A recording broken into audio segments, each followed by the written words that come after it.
Assalamu alaikum wa rahmatullah, j'espère que vous allez bien. Lorsque le Coran, dernière révélation pour l'humanité, fut révélé au prophète Mohammed alayhi salatu wassalam, les Arabes excellaient dans la poésie. C'était leur spécificité. Ils étaient connus pour être de grands orateurs extrêmement doués dans la maîtrise de leur langue.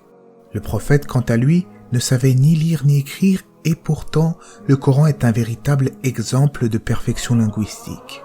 De plus, comme nous l'avons vu dans la dernière vidéo sur les miracles du Coran, le Coran relate des faits scientifiques, historiques et linguistiques qui ne pouvaient être connus des Arabes du 7e siècle.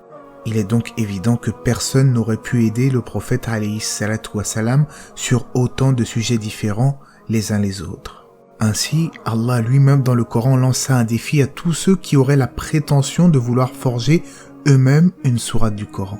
Si vous avez un doute sur ce que nous avons révélé à notre serviteur, tâchez donc de produire une sourate semblable et appelez vos témoins que vous adorez en dehors d'Allah si vous êtes véridique. Si vous n'y parvenez pas, et à coup sûr vous n'y parviendrez jamais, parez-vous donc contre le feu qu'alimenteront les hommes et les pierres, lequel est réservé aux infidèles.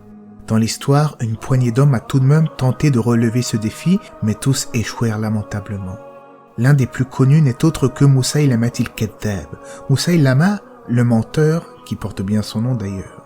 On va donc dans cette vidéo revenir sur l'histoire de cet individu particulier qui se tourna au ridicule en essayant de relever le défi du Créateur de vouloir forger une sourate ou ne serait-ce qu'un verset. On en parle tout de suite après la petite intro.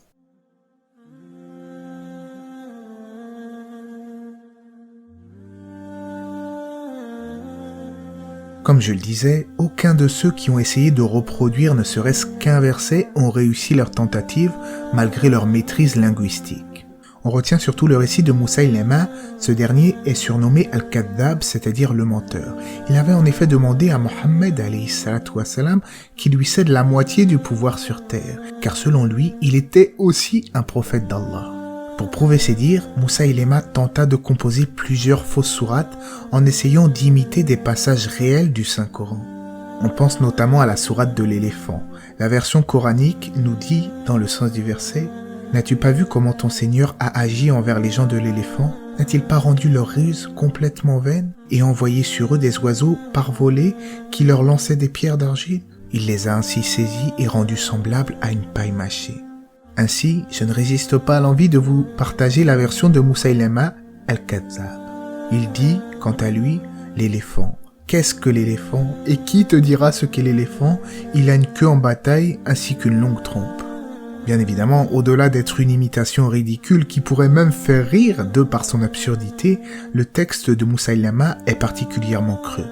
On est à des années-lumière de la version coranique qui, elle, relate l'invasion de la Mecque par les soldats d'Abraha ainsi que leur anéantissement. Un autre exemple, un jour, Amal ibn al-As rencontra Musaylama. Ce dernier lui demanda si quelque chose avait été révélé sur le prophète Mohammed alayhi salatu wassalam. Amal lui répondit qu'en effet, la sourate Le Temps al-Asl fut révélée sur le prophète alayhi salatu wassalam, puis il lui récita la sourate ou al-Asl par le temps. L'homme est certes en perdition, sauf ceux qui croient, accomplissent les bonnes œuvres, s'enjoignent mutuellement la vérité et s'enjoignent mutuellement la patience. Sur ce, Musaylama réfléchit un instant. Il répondit, moi aussi quelque chose de semblable m'a été révélé. Et il enchaîna, Wabr. Oh Wabr, vraiment, tu n'as que 2 oreilles et un tronc, le reste de toi creuse et fort. Suite à cela, Musaylama reprit, qu'en penses-tu Ammar? Et Ammar de répondre, par Allah, vraiment, tu sais que je sais que tu mens. Vous l'avez compris, personne ne le prenait au sérieux, et personne ne l'a jamais pris au sérieux, et s'il est connu, c'est plus par absurdité, pour en rire en fait, tellement c'était absurde. C'est aussi une preuve de la véracité du message coranique, puisque personne n'a réussi à reproduire une sourate du Coran. Et ainsi, jusqu'à aujourd'hui, aucun être humain n'a réussi à égaler le style inimitable du Coran, la parole divine. Pourtant, ce n'est pas faute d'avoir essayé, car en effet, plusieurs tentatives ont vu le jour contemporainement. On peut penser notamment à un ancien site internet appelé Surah Like It, où des gens ont essayé de créer des sourates de toutes pièces.